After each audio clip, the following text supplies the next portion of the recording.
Welcome to the deep dive. Today, we're diving into some seriously thought-provoking stuff. We're going to be unpacking this excerpt you sent over, Dostoevsky's The Grand Inquisitor. It's, well, it's an intense one. It really is. I mean, it's classic Dostoevsky, right?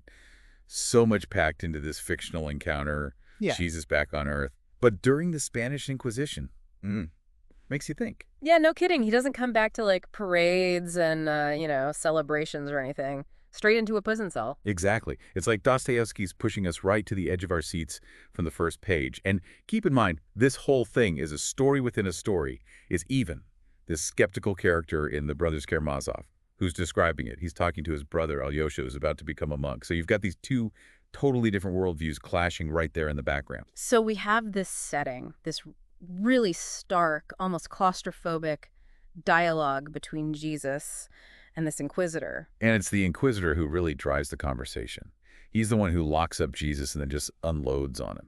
He's deeply cynical, especially about human nature. You almost can't believe some of the things he says. It's almost like he's saying, look, you gave us free will and it was just too much. We couldn't handle it. Like, it's Jesus's fault that things are so messed up. It's really something. He actually tries to flip the whole thing around and say the church is doing everyone a favor by stepping in to correct what Jesus supposedly got wrong. That's kind of a messed up way of looking at it when you really think about it. It really is. Because what he's saying is control equals comfort. People would rather be told what to do, even if it's based on some kind of illusion, than face the unknown with free will. It's like, is ignorance really bliss? Yeah. And the Inquisitor is basically saying most people would choose a nice, safe cage over the uncertainty of true freedom. We still see that kind of thinking today, don't we? I mean, you look at some leaders around the world and they gain power by offering these simple solutions to super complex problems. They tell people exactly who or what to blame for their problem. Exactly. And that's where Dostoevsky is so brilliant, because he's not just critiquing religion or the church here. He's showing us something about human nature itself. Like this pull towards authoritarianism, this desire to have someone else make the tough decisions, it's more common than we might want to admit. Makes you wonder, though, about this whole idea of freedom. Are we really built for it? Or is it always just going to be easier to let someone else call the shots? Well, and that's where these three temptations of Christ come in. This is where Dostoevsky gets really interesting. Yeah, okay, let's break that down, because I think this is key to understanding the Inquisitor's whole argument. Right. All right, so the three temptations. These pivotal moments where Jesus is tested and the Inquisitor basically says, see, he got it all wrong. Right. And he twists them in such a clever way to make his point. So first up, you've got the whole turning stones into bread thing. Jesus is in the desert starving after 40 days of fasting. Talk about a low point, right? The ultimate test of willpower. Exactly. And the Inquisitor uses this to say, look, humans need security. We need our basic needs met. By not turning those stones into bread, Jesus is rejecting this whole idea of ruling through material comfort. He's appealing to something higher. He's saying bread isn't enough. Exactly. But the Inquisitor, he doesn't believe that something higher even exists.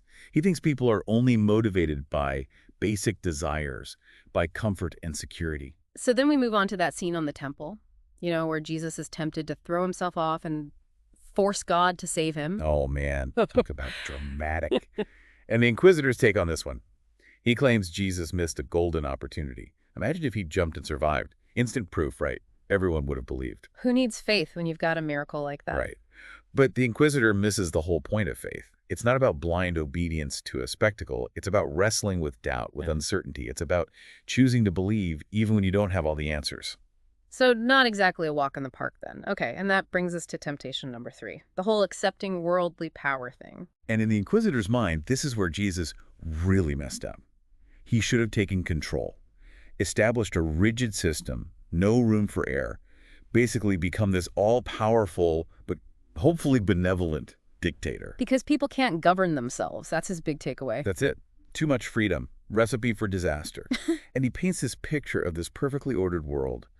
Almost sounds appealing, right, until you realize what the trade-off is. It's like a gilded cage, though, isn't it? I mean, sure, it might look nice and shiny from the outside, but at what cost?